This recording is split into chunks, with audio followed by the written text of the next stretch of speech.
2 John. This is a very short letter written by the Apostle John to the elect lady and her children. John rejoiced because they were walking in the truth, but he warns them of deceivers who would come to try to deceive them. He instructs them on how to handle the deceivers. And on this note, let us begin 2 John, verses 1 through 3.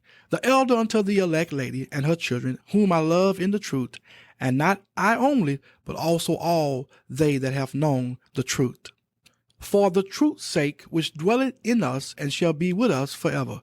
Grace be with you, mercy and peace from God the Father and from the Lord Jesus Christ, the Son of the Father, in truth and love.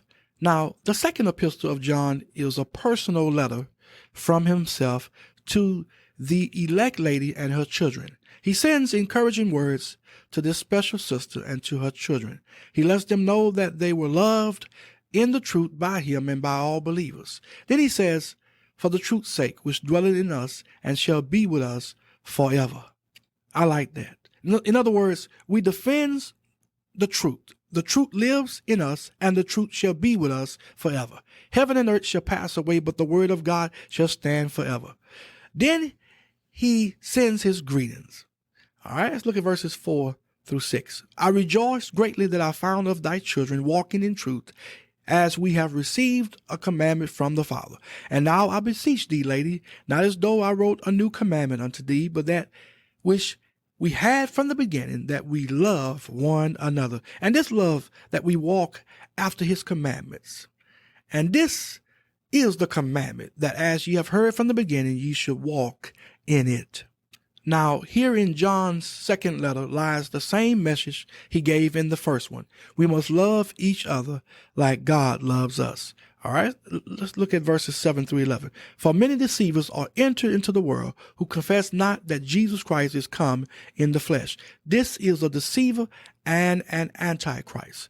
Look to yourselves that we lose not those things which we have wrought, but that we receive a full reward. Whosoever transgresseth and abideth not in the doctrine of Christ had not God.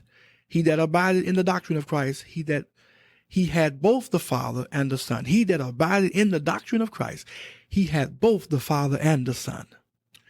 If there come any unto you and bring not this doctrine, receive him not into your house, neither bid him Godspeed. For he that biddeth him Godspeed is partaker of his evil deeds. Now, we ought to have no part with falsehood. The Apostle John instructs the elect lady and her children not to entertain false teachers in her home or support them financially.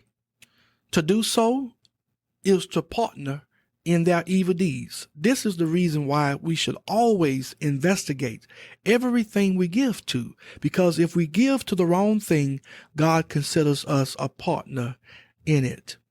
All right.